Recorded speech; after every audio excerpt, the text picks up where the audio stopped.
క్రీస్తునందు ప్రియమైనటువంటి దేవుని పిల్లారా, మనం ప్రాముఖ్యంగా మాట్లాడుకోగలిగితే ధర్మశాస్త్రము అనేది ఎందుకు కొట్టివేయబడింది అనేది చాలామందికి ప్రశ్న వస్తూ ఉంటుంది పిల్లారా. ఎందుకు మరి ధర్మశాస్త్రం కొట్టివేయబడింది? మనం ప్రాముఖ్యంగా చూడగలిగితే మనకి మోసే గారి దగ్గర తనైనటువంటి దేవుడు 10 ఆజ్ఞలు ఇచ్చాడు. అక్కడ 10 ఆజ్ఞలు ఇచ్చినప్పుడు ఏ ఒక్కరు కూడా అందులో చేయజాలకపోయారు. దాని తర్వాత 613 ఆజ్ఞలు ఉన్నాయి మనకి మొత్తం ఎన్ని ఆజ్ఞలు అంటే బాహ్యంగా కనపడేటట్టుగా ఇచ్చింది 10 ఆజ్ఞలు అయినా కూడా దాని తర్వాత 613 ఆజ్ఞలు ఇచ్చాడు. కానీ ఏ ఒక్కరు కూడా వీటిలో చేయజాలకపోయారు. ఎవ్వరు కూడా. ప్రాముఖ్యంగా మనం చూడగలిగితే ప్రారంభం ఆదాం దగ్గర నుంచి కూడా వచ్చినటువంటి మనుషుల్లో ఎవ్వరు కూడా దీన్ని చేయజాలకలేకపోబట్టి మనకేం చేశాడంటే ఈ ధర్మశాస్త్రం అనేది కొట్టివేయబడింది. మనం ప్రాముఖ్యంగా మనం చూస్తున్నటువంటి అంశం ఏంటంటే ఎందుకు ధర్మశాస్త్రం కొట్టివేయబడింది అనేది మనం ప్రాముఖ్యంగా మొదటి సందర్భంగా చూద్దాం పిల్లల. అపొస్తలుల కార్యాలు 15వ అధ్యాయం 10వ వచనం ఈ రీతిగా సెలవిస్తుంది. కనుక మన పితరులైనను మనమైనను మోయలేని కాడిని శిష్యుల మీద పెట్టి మీరెందుకు దేవుణ్ణి శోధించుచున్నారు అని చెప్తున్నాడు ఇక్కడ. అంటే ఈ ధర్మశాస్త్రం ఎలా ఉందని చెప్తున్నాడు. ఈ ధర్మశాస్త్రం అనేది మోయలేనటువంటి కాడి, అంటే ఉన్నటువంటిది ప్రతిదీ కూడా ఎవరు చేయలేకపోయారు. అందుకే యేసుక్రీస్తు వారు వచ్చి దాన్ని సిలువ మన మీద కొట్టిపడేశాడు. సిలువ మీద కొట్టిపడేశాడు ధర్మశాస్త్రాన్ని ప్రియులారా. అవును, ఎందుకు మరి? మొదటి ప్రాముఖ్యంగా మనం చూసాం, మొయ్యలేని కాడి కాబట్టి, అంటే మొయ్యలేకపోతున్నారు దాన్ని. ఇంకా రెండో సందర్భంగా మనం చూడగలిగితే ఒక మనిషిని సంపూర్ణ సిద్ధి కలుగు చేయలేదు. ఒక మనిషిని ఏం చేయలేకపోతుంది? సంపూర్ణంగా సిద్ధి కలుగు చేయలేకపోతుంది ఈ ధర్మశాస్త్రం అనేది ప్రియులారా. అందుకే దీన్ని కొట్టివేయబడింది. చూద్దాం రెండో సందర్భంగా హెబ్రీ పత్రిక 7వ అధ్యాయం 12వ వచనం ఈ రీతిగా సెలవిస్తుంది. హెబ్రీ పత్రిక 7వ అధ్యాయం 18, 19 వచనాల్లో ఈ రీతిగా సెలవిస్తుంది. ఆ ధర్మశాస్త్రము దేనికి సంపూర్ణ సిద్ధి కలుగ చేయలేదు. ఒక మనిషిని సంపూర్ణంగా సిద్ధిని కలుగ చేయలేకపోతుంది ధర్మశాస్త్రం ప్రియులారా. అందుకే దీన్ని ఏం చేశాడు? కొట్టివేశాడు. దాని తర్వాత కనుక ముందీయబడిన ఆజ్ఞ బలహీనమైనందున నిష్ప్రయోజనమైనందున అది నివారణ చేయబడి ఉన్నది. అంతకంటే శ్రేష్టమైన నిరీక్షణ దాని వెంట ప్రవేశపెట్టబడెను. దీని ద్వారా దేవుని యొద్దకు మనము చేరుచున్నాము. అంటే ఒక మనిషిని సంపూర్ణ సిద్ధి కలుగు చేయలేకపోతుంది ధర్మశాస్త్రం అనేది పిల్లరా. ఈ సంపూర్ణ సిద్ధి ఎప్పుడైతే కలుగు చేయలేకపోయిందో దేవుడు పరిశీలన చేసి ఏం చేశాడు? మనకి క్రొత్త నిబంధనని ఇవ్వడం జరిగింది పిల్లరా. అంటే ఒక మనిషిని సంపూర్ణంగా చేయలేకపోయిందా? అవును, సంపూర్ణంగా చేయలేకపోయింది. ఎందుకు సంపూర్ణంగా చేయలేకపోయింది? అందులో ఉన్నటువంటి ఏ ఆజ్ఞలు కూడా ఒక్కరు కూడా పరిపూర్ణంగా నెరవేర్చిన వాళ్ళు ఎవరు లేరు తెలుసా ఈ ప్రపంచంలో పుట్టినటువంటి ప్రతి ఒక్కరు శరీరం ధరించుకున్నటువంటి పుట్టినటువంటి ఎవరు కూడా దీన్ని నెరవేర్చలేకపోయారు. మరి ఎవరు నెరవేర్చారు? క్రీస్తు ప్రభువారు మాత్రమే. యేసుక్రీస్తు ప్రభువారు మాత్రమే నెరవేర్చాడు. కాబట్టి ఆయనే కొట్టివేశాడు దీన్ని.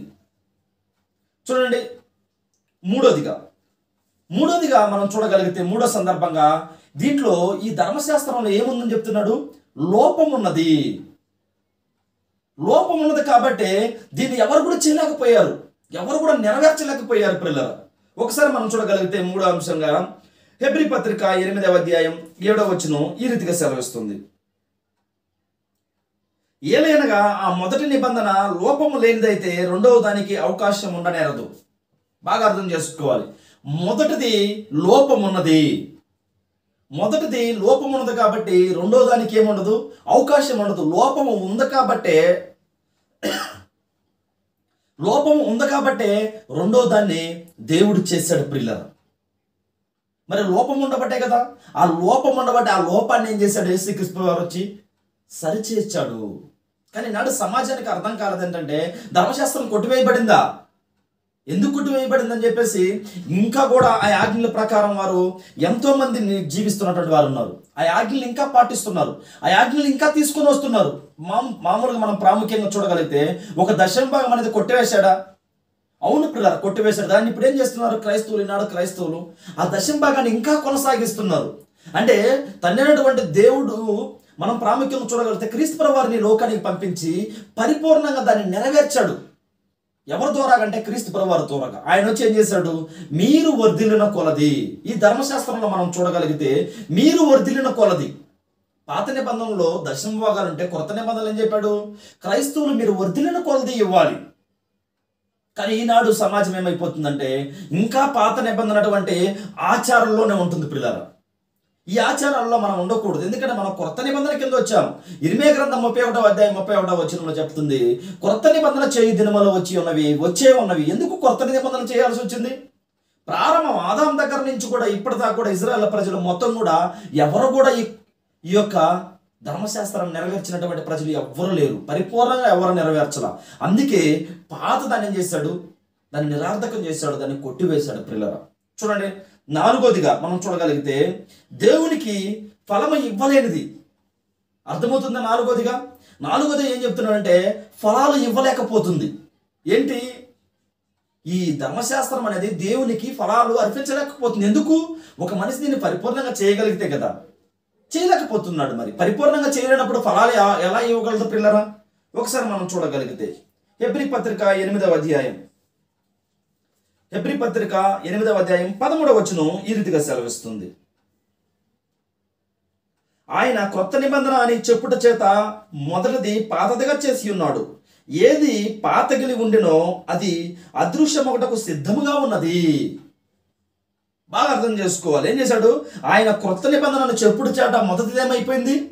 పాతదైపోయింది. మీరు అక్కడక్కడ ఇంకా చూస్తూ ఉంటారు, పాత నిబంధనలు సపరేట్గా ప్రింట్ చేసి ఎక్కడ ఇవ్వరు. మీరు చూస్తుంటారు చాలా దగ్గర. ఎక్కడ కూడా చూడండి, పాత నిబంధన బైబిల్ ఎక్కడ కూడా సపరేట్గా ఉండి ఇవ్వరు. ఎందుకు అంటే కొత్త నిబంధన లేకుండా పాత నిబంధన ఉండదు. అంటే ఇది ఏమై ఉన్నదంటే పాత నిబంధన ఇది ఛాయగా ఉన్నది, మరి క్రొత్త నిబంధన నిజస్వరూపంగా ఉన్నది. పిల్లరా నిజస్వరూపంగా ఉన్నది. అయితే మొదటిది పాతదా అంటే అవును పాతది. అందుకే దేవుడు మొదటి దాన్ని చేయలేకపోయారు కాబట్టి రెండవ దాన్ని క్రొత్త నిబంధనగా చేశాడు. ఈనాడు గమనించవలసిన విషయం, కొత్త నిబంధనలే అక్కడికి ప్రింట్ చేసి ఏం చేస్తుంటారు, పంచుతూ ఉంటారు. ఎందుకు? అయితే కొత్త నిబంధన జీవితాన్ని జీవించాలి. ఈనాడు మనం కొత్త నిబంధన సంఘంలో ఉండాలి. కొత్త నిబంధన ఉన్నటువంటి క్రీస్తు ప్రభువులో మనం ఆరాధించాలి. క్రీస్తు ప్రభువు ద్వారాగానే పరలోకం. ఆయన చెప్పాడు, నేనే మార్గము జీవమును సత్యమును, నేను నా ద్వారా తప్ప మీరు తండ్రి దగ్గరికి వెళ్ళలేరు. అంటే అర్థం ఏంటి? పాతది మీరు పాటించాల్సిన పని లేదు. పాటించాల్సిన పని లేదని మనము అది ఎందుకు మరి ఉన్నది పాటించవలసిన పని లేదు. ఎందుకు పాత నిబంధన అలాగే ఉందంటే మనకి బోధ కలుగు నిమిత్తము. అక్కడ ఒక భక్తుడిని మనం చూసుకోవాలి. సుమారు ఒక యోబు గారిని మనం చూసుకున్నాం అనుకోండి. యోబు గారు జీవించినటువంటి జీవితాన్ని ఈనాడు క్రైస్తవులు మనం సరిచూసుకోవచ్చు అంటే అవును సరిచూసుకోవచ్చు. అలాంటి శోధనలు మనకు వచ్చినప్పుడు శోధనలో ప్రవేశించకుండా మనం నమ్మకంగా దేవుని కోసం జీవించాలి. అలా బోధ కలగాలని ఉంచాడు, కానీ దాంతో మనం పరలోకం వెళ్ళాలంటే కుదరదు అని చెప్తున్నాడు పిల్లలు. చూడండి 5వదిగా, ఇది శరీర భారంతో కూడినది. ఏంటి? 5వ సందర్భంగా మనం చూస్తున్నాం, ఇది శరీర భారము కలిగినది. శరీర భారంగా కలిగిస్తుంది ఈ ధర్మశాస్త్రం అనేది. ఒకసారి మనం చూద్దాం. హెబ్రీ పత్రిక 9వ అధ్యాయం 10వ వచనం ఈ రీతిగా సెలవిస్తుంది, 9:10. ఇవి దిద్దుబాటు జరుగు కాలము వచ్చు వరకు విధింపబడి అన్నపానములలోనూ నానా విధమైన ప్రక్షాళనతోనూ సంభవించిన శరీర ఆచారములు మాత్రమై ఉన్నవి. శరీర ఆచారాలు మాత్రమై ఉన్నది అంటే ఇది బాహ్య సంబంధంగా ఉంది. ఈ బాహ్య సంబంధంగా ఉంది కాబట్టి దీన్ని ఎవరూ చేయలేకపోయారు. కానీ ఇప్పుడు మనకిచ్చినటువంటి కొత్త నిబంధన ఆత్మానుసారమైనది. అంటే ఆయన కోరుకుంటాడు, దేవుణ్ణి ఆరాధించువారు ఆత్మతోనూ సత్యంతోనూ ఆరాధించు కాలం వచ్చే ఉన్నది. మరి దేంట్లో అలాంటి ఆరాధన జరుగుతుందంటే కొత్త నిబంధనలో మాత్రమే. అక్కడ జరిగిందా పాత నిబంధనలు అంటే ఖచ్చితంగా జరగల. ఎందుకు జరగలేదు? వాళ్ళు చేయలేకపోయారన్నమాట. వాళ్ళకి ఇచ్చినటువంటి ఆరాధనలు వేరే, వాళ్ళు చేయాల్సినటువంటి క్రమాలు వేరే, ప్రతిదీ వేరే. కానీ ఈనాడు మనకిచ్చినటువంటి ఆరాధన ఎలాంటిది? ఆత్మతోనూ సత్యముతోనూ ఆరాధించాలి. అలాంటి వారు కావాలని కోరుకుంటున్నాడు దేవుడు. దేంతో అంటే క్రొత్త నిబంధనతో. చూడండి 6వదిగా, రాబోచున్న మేలు ఛాయ కలది.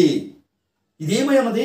రాబోచున్నటువంటి మేలులకు ఛాయ కలది. అంటే పాతదేమై ఉన్నది, పాతది ఛాయగా ఉన్నది, ఇది నిజ స్వరూపంగా ఉన్నది. చూడండి, అదే హెబ్రీ పత్రిక 10వ అధ్యాయం 1వ వచనం. ధర్మశాస్త్రము రాబోచున్న మేలుల ఛాయ గలదు కానీ ఆ వస్తువుల నిజ స్వరూపము గలది కాదు.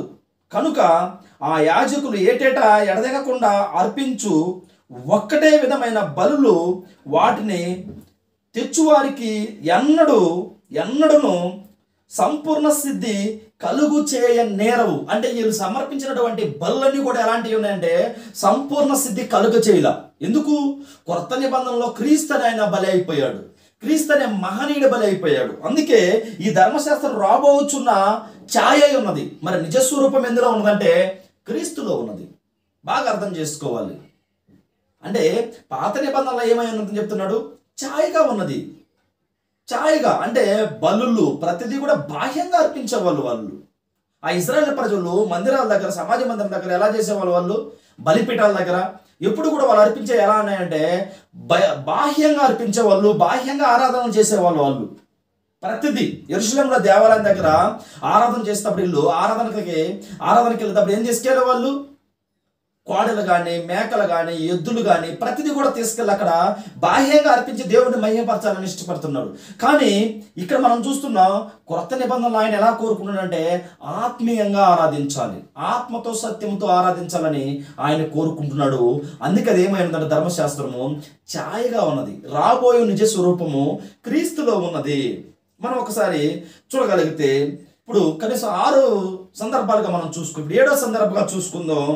ఏ వ్యక్తిని నీతిమంతునిగా తీర్చలేకపోయింది. ఎవరిని కూడా ఏ వ్యక్తిని కూడా ఏమైపోయిందంటే నీతిమంతునిగా తీర్చలేకపోయింది. అందుకే దాన్ని యేసుక్రీస్తు వారు వచ్చి కొట్టేసి ఏం చేశాడు? సిలువ మన మీద కొట్టేసిన తర్వాత దాన్ని కొత్తదిగా ఇచ్చాడు.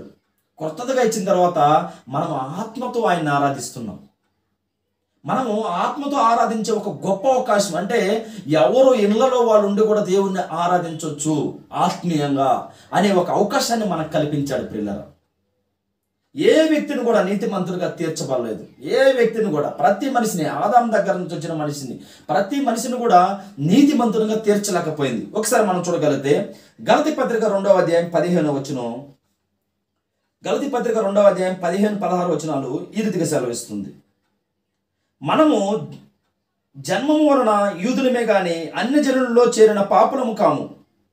మనుషుడు యేసుక్రీస్తు నందలి విశ్వాసం వలనే గాని ధర్మశాస్త్ర సంబంధమైన క్రియల మూలమున నీతిమంతుడుగా తీర్చబడనని ఎరిగి. ఒక మనిషి ధర్మశాస్త్రం మూలముగా నీతిమంతుడిగా తీర్చబడలేరని ఎరిగి మరి ఏమిచ్చాడు? యేసుక్రీస్తు మూలముగా క్రొత్త నిబంధనని ఇచ్చాడు. ఈనాడు మనం ఆ క్రొత్త నిబంధనని ఆచారం చేయాలి. పిల్లరా, మళ్ళీ చూడగలిగితే ధర్మశాస్త్ర సంబంధమైన క్రియల మూలమున గాక క్రీస్తు యందలి విశ్వాసం మూలమునే నీతిమంతులని తీర్చబడుటకై యేసుక్రీస్తునందు విశ్వాసం ఉంచుము. ధర్మశాస్త్రం మందు ఏమైపోయింది? నీతిగా తీర్చబడలేకపోయింది. మరి నీతిగా తీర్చబడింది ఏంటి? ఈనాడు నీతిగా తీర్చబడింది ఏంటంటే యేసుక్రీస్తు నందలి క్రొత్త నిబంధన మాత్రమే. దీన్ని మాత్రమే మనము ఆచరించాలి. పాత నిబంధనని కొట్టివేశాడు. మరి ఎందుకుంది పాత నిబంధన అంటే మనకి బోధ కలుగు నిమిత్తం. పిల్లలు, ఈనాడు ఆరాధన చేసే మనం, ఈనాడు క్రైస్తవులు మనము ఎక్కువగా కూడా క్రొత్త నిబంధన మీద ఆధారపడుతూ ఆ క్రొత్త నిబంధనలో ఉన్నటువంటి క్రీస్తులో మనము నీతిమంతులుగా తీర్చబడాలని మిమ్మల్ని అందరినీ కూడా హెచ్చరిస్తూ నన్ను హెచ్చరించుకుంటున్నాను. నా మాటలు ముగిస్తున్నాను. అందరికీ ఉన్నారు.